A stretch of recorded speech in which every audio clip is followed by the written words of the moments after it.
Thank How are you you for doing, having Sarah? me. I'm good, really good. My scenery is a little bit different. I'm looking at a cornfield today. So I'm no longer in New Zealand. I'm now in the Midwest of the United States. Yeah, a little different scenery, but it's still impressive. So I remember just kind of it was LinkedIn, just watching your post, and I'm like, you're buying these properties, but you live in New Zealand. I'm like, okay, how does that work? So here we are. I mean, we got a whole show just on that. How are you successfully? I mean, because anyone can buy a property out of state, but how are you Yeah, successfully? they're little cash flow machines.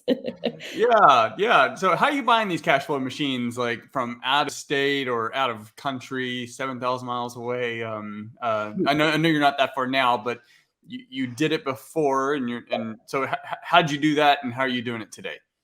Yeah, I think the first is you have to be crystal clear on your criteria. And so when I get DMs on my Instagram, they're like, I'm looking to buy. And I'm like, great, where? And they're like, I don't know, Montana. Someone said Ohio's good, maybe Michigan. I don't want to ignore that person, but I'm always like, come back to me when you have clear criteria. Yeah. And so that's definitely what led me to be successful is I was really clear on what I wanted. So I wanted not only small multifamily, but I wanted value add. I had it down to if it was a duplex, I wanted this price point. If it was a quad, this price point. How much renovation was I willing to do? Because some people say, oh, yeah, I'm willing to do renovation. And then agents are sending them gut jobs. And they're like, well, no. I was thinking more like painting the cabinets, not tearing out the kitchen. Yeah, yeah. Important distinction there. Exactly. So really being clear on your criteria and then sharing that with investor friendly agents. And so that brings me to my next point, which is having a team. I mean, I wouldn't buy somewhere where I didn't have a go-to plumber, a go-to electrician, all of these people that are going to make you successful. Your team is so crucial. So, building a team, it's definitely a buzzword, especially, and it's absolutely, I agree with you. But for newer folks who've never bought a property, I get this all the time. Hey, I'm just trying to build my team, this, that, the other. Usually they're contacting me because I am an investor agent. Yeah. But what does that mean? Like, do you need that plumber before you buy the property? Do you need that property manager before? What does that mean to you? And Yeah, I really, think what you did you need do? Yeah, I think you need to have your financing in order. So you have to be pre-approved. So you have to have someone that will finance the property in that state. They can be local to that market, or they can be someone like the lender that I use. He's licensed in 30 plus states. But you need to have your financing in order, and then what I consider your investor-friendly agent, and that agent should have a stacked Rolodex. And so I really only like working with agents who own rental properties themselves, because then when I last minute need a cleaner, they're going to have someone. Yeah. When I need someone, that agent is truly the glue that holds everything together. And hopefully I'm buying enough deals from them that they are getting their time's worthwhile. And so they're happy to share some of their contacts. Unless that GC is working on their house and then they're like, get in line, Sarah. Okay, so this is extra emphasis, and hey, our organization is Invested Agents, but it was really because the agent that is an investor that's actively investing Mhm. and or works predominantly with investors does bring they bring a ton of value because they have that team. Yeah. And so when folks are asking me like, hey, I need 60% deals, 70% deals, I'm like, well, you know, one, I would buy those, but this is what I can offer. Like, you want contractors? Got them. You want electricians? Got them. You want roofers? Got them. You want to know how to get a foundation fixed and not pay triple or what everyone else is paying? I can absolutely help you there. Do you want to know what areas to avoid and what areas that we really love?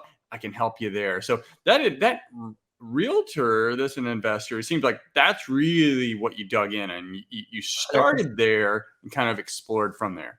Yeah, absolutely. And I mean, they're worth their weight in gold. Truly are. Yeah. I mean, they're your market resource, but also almost like your investment advisor, at least in that area. Yeah, So, all right, absolutely. you got the agent on the team. What next? Because you still have to. buy the property? Well, I mean, you got to find the property. Yeah. You know, whether You just write a lot of offers. So I have people messaging me like, oh, it's been so hard. And I'm like, how many offers have you written? They're like, oh, 3. And it's been terrible. I haven't been able to get anything. I'm 3 like, this call me hour, when you've like the written last 30. hour. Yeah, exactly. Yeah, good job. Keep going.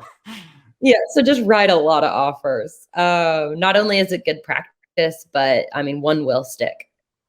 So I think the management aspect is probably the biggest hurdle to get over. So you can find an agent, which that part isn't that difficult. And now, of course, finding the right agent, you know, that may take a few different conversations and such. But being able to actively buy a property and then manage it. Now that means managing the project if it needs a make ready, whether that's paint or gut job, and then Yep. managing the fulfillment side, flipping. That part's probably not as difficult because you have the agent, but the property management, if you're going to hold it as a long-term rental or Mhm. Airbnb, which I think you've got experience on both of those sides. Yeah, So how did absolutely. you Right handle now the I have, management? yeah, I always say do as I say, not as I do. Okay. And I'm actually self-managing all 11 units. Mhm. Which I hope if anyone has me on a podcast next August, I hope that I'm not saying that any longer, because this is not scalable. But I like to be transparent that that's what I'm doing because it is possible. Mhm. And so I always say, like, if I can do this, imagine how easy it would if you just got a property manager. Like, Yeah. everyone's so scared of out of state investing. And I'm like, no, you should be scared of out of state managing. But out of state purchasing and hiring a property manager, that's easy. Anyone can do that. But I have 2 BRRRRs going on right now, and I'm doing those remotely as well. And then I have an Airbnb. I'm Airbnb my primary. And so it's not technically out of state, but obviously I'm Airbnb-ing it while I'm traveling and away from the property. And so sometimes that is out of state. There you go. I've toyed with the idea. Jamie has been a hard reject on. I was like, hey, look, we could actually go on vacation for a month and Airbnb our house and like vacations paid for. Haven't quite. Yeah, I think I got a long uphill battle before I can convince her on that. Yeah, All right, so I went into this property knowing that that was going to be the case. So like okay, it's a my little different. heirlooms or like my valuables are not out and displayed. Yeah, It's a little different. that's a little different. Okay, Yeah. so we've nailed down the agent, we've nailed down the property manager. Those being, it seems like the 2 pieces of the pie. Even though you self-managed, but you still Mhm. understand the property management aspect is important. You were Crucial. able to do that, but you are also actively looking for that long-term solution, that third-party solution. Yes, absolutely. I mean, frankly, if I found a great property manager in Des Moines, plug, I would hire one. And so, but and with all that I had going on, that task just kept getting pushed further down the to-do list. And next thing I know, I'm like, oh, I guess I'm self-managing. Well, you've But been able to do that and go from 3 units to 11 this year, yeah, and start on the whole process 7,000 miles away from the subject property. Truly amazing. So I can only thank you. imagine, like, now that you're a little bit more local, Yeah, I have actually not that seen the matters. properties now. Yeah. So it'll be very interesting to see how the next 12 months go. So I appreciate it. These things always go super fast, but I enjoyed we had a previous conversation, enjoyed that, and this one too, and look forward to talking with you and kind of seeing that progression over the next few years. Yeah, thank you. I really appreciate you guys having me. I think what you're doing is really cool. I think every agent should invest, and investors should work with agents who invest themselves as well. Couldn't agree more. Thanks, Sarah.